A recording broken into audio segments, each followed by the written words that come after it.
तो बच्चों इस वीडियो में डिस्कस करेंगे क्लास 10th के लिए प्रोवाइड किए गए चैप्टर 1 रियल नंबर्स यानी कि वास्तविक संख्याएं, जो नंबर 1 चैप्टर है उसके असेसमेंट को। ये असेसमेंट मोस्ट इम्पॉर्टेंट है, इसमें बार बार रिपीटेड क्वेश्चन है, लास्ट ईयर भी आए हुए हैं, तो ध्यान से देख लो, प्रैक्टिस कर लो दोनों मीडियम में एक साथ। काफ़ी क्वेश्चन बार बार रिपीट होते हैं, तो स्टार्ट करते हैं। ध्यान से देखो, बाकी सभी वर्कशीट अपलोड है, कमेंट में लिंक मिलेगी, देख लेना, ठीक है। सीधा जाओ क्वेश्चन पर। Question number 1 to 4 are multiple choice questions. Select the most appropriate option from the given option. प्रश्न संख्या 1 से 4 बहुविकल्पीय प्रश्न है। दिए गए विकल्पों में से सर्वाधिक उपयुक्त विकल्प का चयन कीजिए, ठीक है। ध्यान से देखो, नंबर 1 क्वेश्चन, पहला क्वेश्चन है बच्चों, एलसीएम निकालना है, ठीक है, 850 500 का। सॉल्यूशन देखो नंबर 1, ठीक है। आंसर नंबर 1 बच्चों, यहाँ पर 850 और 500 लिख लिया, ठीक है। नंबर ध्यान रखना एलसीएम निकालने के लिए 2 3 5 7 11 13 17 19 ... ये नंबर बढ़ते रहते हैं, इन्हीं से कट करते हैं, ठीक है। इनके बीच में जो नंबर आ रहे हैं अगर उनसे कट करोगे तो स्टार्टिंग में ही गलत हो जाएगा, ठीक है। तो पहले 2 से कट होगा, यहाँ आएगा 425, यहाँ आएगा 250, फिर 2 से कट होगा, ये नहीं कट होगा, सेम उतार लो, यहाँ पर आएगा 125। अब यहाँ पर दोनों नंबर 2 से नहीं कट होगा तो 3 से चेक करेंगे, 3 से भी नहीं कट होगा, डिवाइड कर लिया करो, ठीक है। तो 5 से कट करेंगे, 5 से कट करेंगे 85 आएगा, यहाँ पर आएगा 25, कोमा लगाते चलना। फिर 5 से कट होगा 17 आएगा, यहाँ 5 आएगा, फिर 5 से कट होगा, 17 नहीं कट होगा, उतार लो, 5 1 जा 5, फिर 17 से कट होगा, क्योंकि ऐसे बढ़ते रहेंगे, 17 से कट होगा, 17 1 जा 17, 1 1 आ गया। अब इनका आपस में करना मल्टीप्लाई, ठीक है ना, 2 2 5 5 5 17 मल्टीप्लाई करेंगे। तो यहाँ पर ऐसा ऑप्शन क्वेश्चन में नहीं है, ठीक है, तो इसलिए इतना मल्टीप्लाई करेंगे, 2 2 5 5 5, तो 500 आएगा इंटू 17, इसको हम आगे पीछे लिख सकते हैं, 17 इंटू 500, जो कि बी ऑप्शन हो जाएगा आपका क्वेश्चन में, ठीक है। तो यहाँ पर आपका बी ऑप्शन करेक्ट हो जाएगा, ये चीज़ ध्यान में रखना, ठीक है। सेकंड क्वेश्चन पे आ जाऊँ।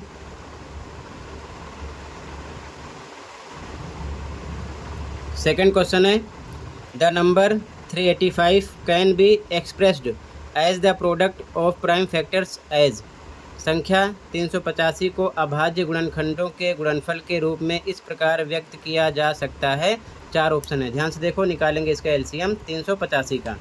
तो 385 का एलसीएम निकालोगे, सबसे पहले 5 से कट होगा, 77 आएगा, फिर 7 से कट होगा 11, फिर 11 से कट होगा 1 आएगा, ठीक है। तो इसके फैक्टर निकलेंगे 5 7 11, जो कि बी ऑप्शन हो जाएगा। यहाँ पर आपका बी ऑप्शन करेक्ट है, ठीक है, ये चीज़ ध्यान में रखना, ठीक है। यहाँ पर बी ऑप्शन हो जाएगा क्वेश्चन नंबर सेकंड में, 5 into 7 into 11। Question third, the HCF of 2 numbers A and B is 5 and their LCM is 200। The product of A and B is. 2 संख्याओं ए और बी का एचसीएफ 5 है और उनका एलसीएम 200 है। ए और बी का गुणनफल है लास्ट ईयर और उससे भी लास्ट ईयर। ये क्वेश्चन बार बार रिपीट हुआ है, ठीक है। ध्यान से देखो सॉल्यूशन थर्ड का, यहाँ पर आपको लिखना है। अगर आपने सारी वर्कशीट किया है तो अच्छे समझ में आ रहा होगा। हमको पता है कि HCF into LCM equal to होता है product of 2 numbers. English medium वाले लिखेंगे, हिंदी मीडियम वाले लिखेंगे 2 संख्याओं का गुणनफल, ठीक है। 2 संख्याएं कौन सी हैं, ए एंड बी क्वेश्चन में गिवन है। तो एचसीएफ पता है 5, एलसीएम पता है 200, इधर रखेंगे इसकी वैल्यू, इधर ए इंटू बी लिख सकते हैं। तो 5 का 200 से मल्टीप्लाई करोगे 1000 आएगा, ए बी बन जाएगा। तो दोनों संख्याओं का गुणनफल आएगा 1000। डायरेक्ट आप इजीली एलसीएम एचसीएफ को मल्टीप्लाई कर दोगे, आंसर का पता चल जाएगा, ठीक है, ध्यान रखना। तो ऑप्शन सी राइट हो जाएगा इसमें, ठीक है। क्वेश्चन नंबर थर्ड में ऑप्शन नंबर सी राइट हो जाएगा, ठीक है। यहाँ पर ऑप्शन नंबर सी राइट है, 1000, क्लियर है। यहाँ पर एचसीएफ पता है, एलसीएम पता है, ए बी निकालना है। ए बी दोनों संख्याओं का प्रोडक्ट होता है यानी कि गुणनफल होता है, तो एचसीएफ एलसीएम का गुणा कर लेंगे, पता चल जाएगा। इस प्रकार लिख लो, ठीक है। आंसर थर्ड कंप्लीट हो जाएगा। आगे देखो ध्यान से, question number 4, the LCM of 2 numbers is 182 and their HCF is 13. If one of the numbers is 26, then the other number is, दो संख्याओं का LCM 182 है और उनका HCF 13 है। यदि एक संख्या 26 है तो दूसरी संख्या क्या होगी? ध्यान से देखो, मोस्ट इंपॉर्टेंट क्वेश्चन है ये भी। तो यहाँ पर आपको पता है गिवन यानी दिया है, गिवन लिखेंगे इंग्लिश मीडियम वाले, दिया है लिखेंगे हिंदी मीडियम वाले। LCM पता है, HCF पता है, पहली संख्या A पता है, दूसरी संख्या B क्वेश्चन मार्क के निकालना है। तो फिर से फॉर्मूला अप्लाई करो, HCF into LCM equal to, English medium वाले लिखेंगे product of two numbers, Hindi medium वाले दो संख्याओं का गुणनफल।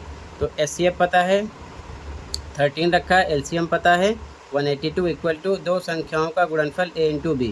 ठीक है, XY भी लिख सकते हो, आपकी मर्जी है। अब यहाँ पर A पता है, पहली संख्या पता है 26 यहाँ पर रखेंगे इंटू B, तो यहाँ पर B रोकेंगे, 26 मल्टीप्लाई में इधर आएगा डिवाइड में हो जाएगा। ठीक है, आगे कट करेंगे तो ध्यान से देखो, 13 1 जा 13, 2 जा 26, 2 से कट करोगे 2 1 जा 2, 91 आएगा ऊपर। ठीक है ना, तो 91 आ जाएगा B, यानी कि सेकंड नंबर B आ जाएगा। ठीक है, तो B आ जाएगा आपका 91। ठीक है, दूसरी संख्या का पता चल जाएगा। क्लियर है? कहीं पर कोई डाउट होगा बताना। ठीक है, आगे देखो ध्यान से। तो क्वेश्चन नंबर 4 में A ऑप्शन राइट हो जाएगा 91। Question number 5, prove that √3 is an irrational number. सिद्ध कीजिए कि √3 एक अपरिमेय संख्या है। √5, √7, √11 ऐसे क्वेश्चन पर मैंने सेपरेट वीडियो बना दिया है, देख लेना, क्योंकि हर बार पेपर में ये क्वेश्चन आते हैं। ठीक है, सॉल्यूशन देखो, पहले हिंदी में देखो फिर इंग्लिश में देखना। ठीक है, ध्यान से देखो ताकि समझ में आ जाए, किसी प्रकार की कोई दिक्कत ना हो। पहले हिंदी में देख लो फिर इंग्लिश में। ठीक है, तो हिंदी में माना √3 एक परिमेय संख्या है। सबसे पहले अपोजिट लेना है, क्योंकि यहाँ पर अपरिमेय संख्या है तो सबसे पहले अपोजिट लिखते हैं कि माना √3 एक परिमेय संख्या है। ठीक है, इसलिए √3 बराबर होगा A बटे B के, ब्रैकेट में लिखो A और B सह अभाज्य हैं। ठीक है, तो क्रॉस मल्टीप्लाई करोगे, ध्यान से देखो, √3 equal to A upon B है यहाँ पर, तो बाई 1 लगा के क्रॉस करोगे तो ये हो जाएगा √3B इक्वल टू A का 1 से होगा A आएगा, तो यहाँ पर लिखा गया। अब दोनों पक्षों में वर्क करने पर इधर भी स्क्वायर करो, इधर भी स्क्वायर करो, इस प्रकार। ठीक है, फिर आगे इसका स्क्वायर करोगे तो 3B स्क्वायर आएगा। कैसे? √3B का स्क्वायर करोगे double time, √3B into √3B, B square हो गया, √3 पेयर बनेगा इस प्रकार से। ठीक है, पेयर में से 3 निकलेगा तो हो जाएगा 3B स्क्वायर, तो यहाँ पर लिखा गया, और इधर A स्क्वायर हो जाएगा। अब यहाँ पर देखो 3 अगर इधर आएगा A स्क्वायर की तरफ, यहाँ पर है 3B square equal to A square, तो B square equal to A square divide में आएगा 3, तो 3 किसको डिवाइड करेगा? A स्क्वायर को, तो लिखा गया 3 A स्क्वायर को विभाजित करता है, और जब A स्क्वायर को विभाजित करेगा तो A को भी करेगा। ठीक है, तो लिखा गया इसलिए 3 A को भी विभाजित करेगा। ठीक है, अब ये इक्वेशन 1 हो गया, समीकरण 1। ठीक है, इसके बाद में फिर से माना A बराबर 3C। ठीक है, यहाँ पर A बराबर 3C मान लिया, ब्रैकेट में लिखो जहाँ C एक पूर्णांक है।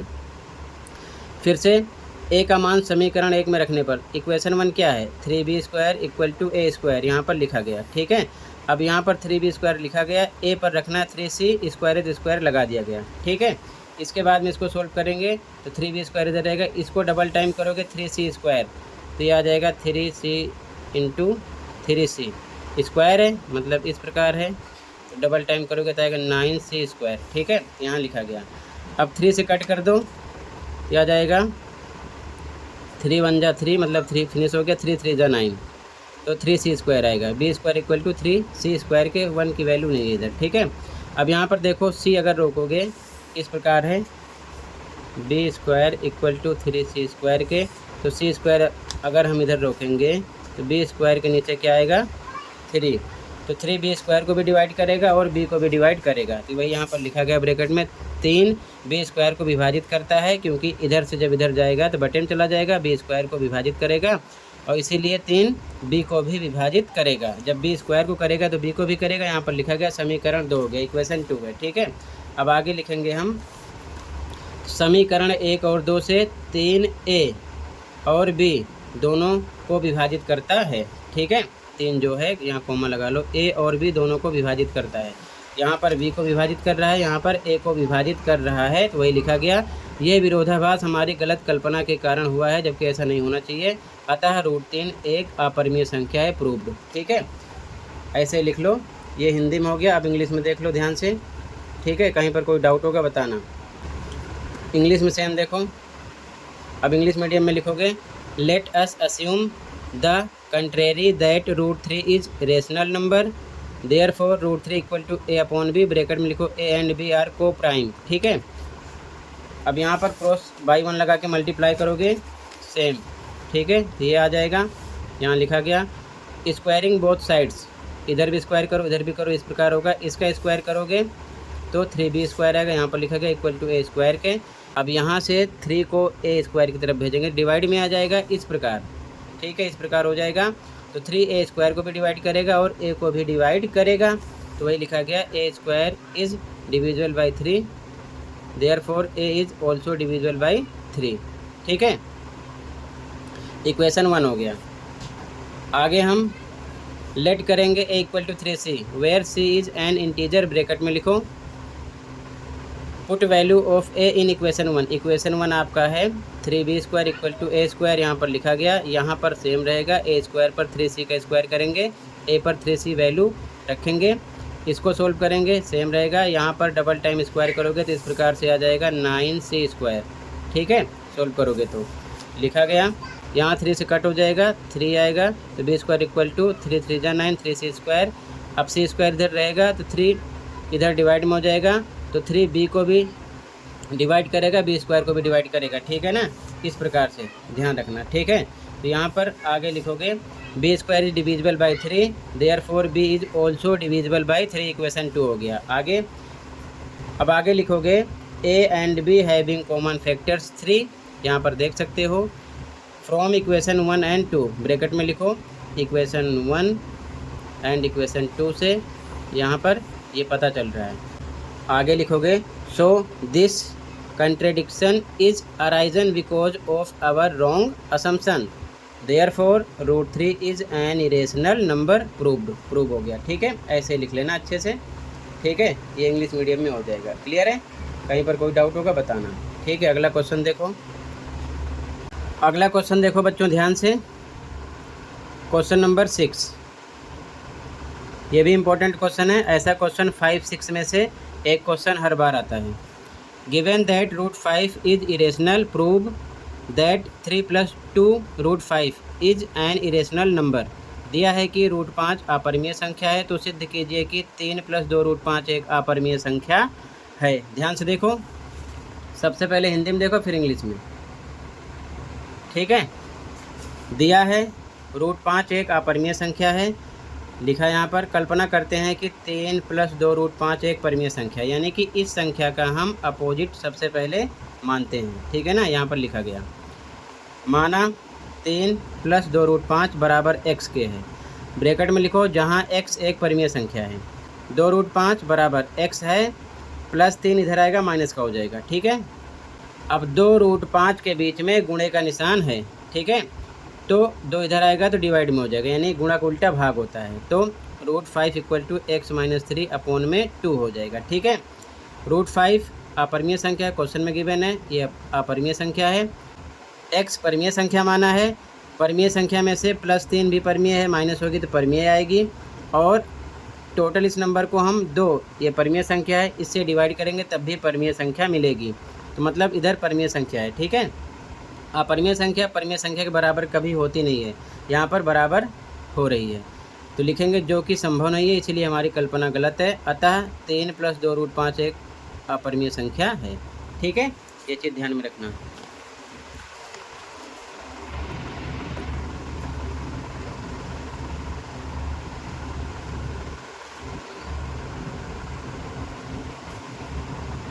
ठीक है, तो ये आंसर हो जाएगा हिंदी में। इंग्लिश में देखो ध्यान से। अब इंग्लिश मीडियम में लिखोगे given √5 is an irrational number, let us assume that 3 + 2 √5 is a rational number, let's 3 + 2 √5 equal to x, bracket में लिखो where x is rational number, 2 √5 equal to x +3 इधर आएगा, माइनस का हो जाएगा। √5 टू मल्टीपल में, इधर आएगा डिवाइड में हो जाएगा। ये इरेशनल नंबर है √5, और इधर x जो कि रेशनल नंबर है, इसमें से 3 माइनस करेंगे, रेशनल नंबर माइनस होगा, रेशनल नंबर मिलेगा। और 2 भी रेशनल है, डिवाइड करेंगे तब भी रेशनल नंबर मिलेगा। तो irrational number equal to rational number क्या आ रहा है, जो कि पॉसिबल नहीं है। तो यहाँ पर लिखेंगे which is not possible, therefore our assumption is wrong, therefore 3 + 2 √5 is an irrational number proved. ठीक है, तो अपने मीडियम में ऐसे लिख लो, ये इंग्लिश मीडियम में हो जाएगा। ठीक है, ध्यान से लिख लो अच्छे से, कहीं पर कोई डाउट होगा बताना।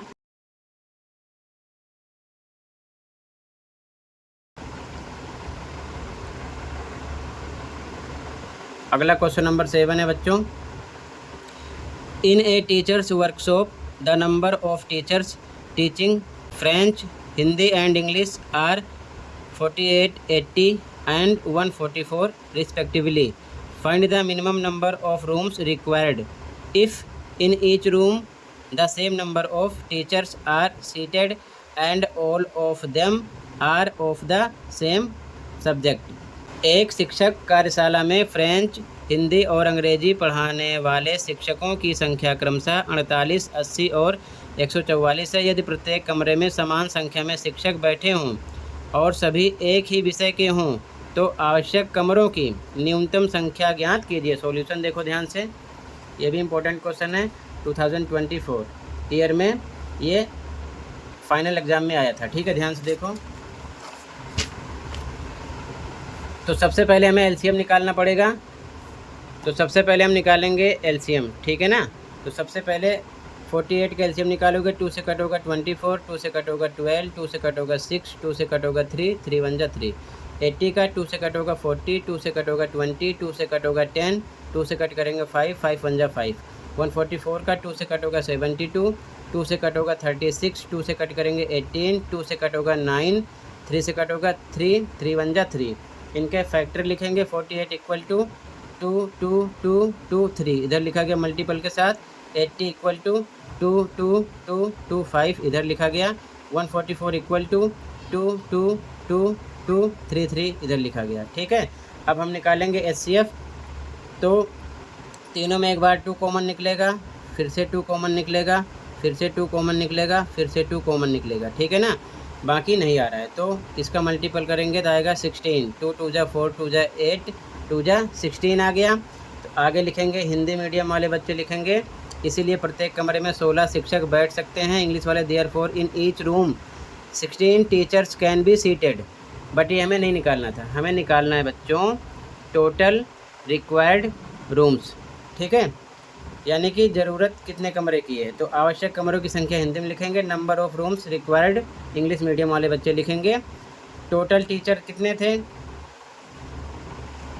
48, 80, 144। इनको प्लस करके एचसीएफ जो निकला है इससे हम डिवाइड कर देंगे। तो प्लस करेंगे तो आएगा 272 अपॉन में 16, यानी कि डिवाइड करने पर आएगा 17, यानी कि 17 कमरों की ज़रूरत कम से कम पड़ेगी। ठीक है ना, तो ये आपका फाइनल आंसर होगा, 17 कमरों की संख्या निकलेगी। ठीक है, ये आंसर हो जाएगा। क्लियर है, तो ऐसे लिख लो अपने मीडियम का ध्यान देते हुए, आंसर नंबर 7 हो गया। ठीक है, आगे देखो ध्यान से। अगला देखो क्वेश्चन नंबर 8 और लास्ट है। So that the number 5 × 11 × 7 + 3 × 11 is a composite number. दिखाइए कि संख्या 5 × 11 × 3 + 17 × 11 एक भाज्य संख्या है। ध्यान से देखो, लास्ट क्वेश्चन है, इम्पोर्टेंट है। यहाँ पर हमने नंबर लिख लिया सबसे पहले। ठीक है, 5 × 11 × 3 + 17 × 11, यहाँ पर प्लस है, ध्यान रखना। ठीक है, अब दोनों तरफ 11 कॉमन है, 11 कॉमन निकाल लिया, इधर बचा 5 × 3 प्लस पे प्लस, इधर बचा 17, 11 दोनों में से कॉमन हो गया है। आगे 5 3 जा 15 + 17 ब्रैकेट में 11 सेम लिखा गया, इनको प्लस करेंगे 32 आएगा। 11 इंटू लगेगा, ब्रैकेट हटेगा, 32 को लिख सकते हैं 2 × 16। ठीक है, लिखा गया। अब ध्यान समझो, भाज्य संख्या किसे कहते हैं, जिसके गुणनखंड 2 या 2 से अधिक हों। ठीक है, तो इंग्लिश में लिखेंगे it has more than 2 factors, 11 2 16, और साथ में पूरा नंबर अगर मल्टीप्लाई करोगे तो एक नंबर और मिलेगा, और 1 भी होता है, तो 2 से अधिक हो जाएंगे। तो it has more than 2 factors therefore it is a composite number, क्योंकि कंपोजिट नंबर की डेफिनेशन है कि उसके फैक्टर 2 से अधिक होंगे। हिंदी मीडियम वाले लिखेंगे इसके 2 से अधिक गुणनखंड हैं, इसीलिए यह एक भाज्य संख्या है। 2 से अधिक का मतलब टोटल नंबर मल्टीप्लाई करोगे एक नंबर मिलेगा, वो भी होगा। 1 भी है क्योंकि 1 सबका गुणनखंड है, और ये भी नंबर आ रहे हैं तो 2 से ज़्यादा हो रहे हैं, ठीक है ना। तो ये आंसर हो जाएगा आपका। इसी के साथ बच्चों ये असेसमेंट कंप्लीट है। आई होप अच्छे से समझ में आया होगा। फिर भी कहीं पर कोई डाउट है कमेंट कर सकते हो। मिलते हैं अगली वीडियो में। Thank you for watching and take care. Okay.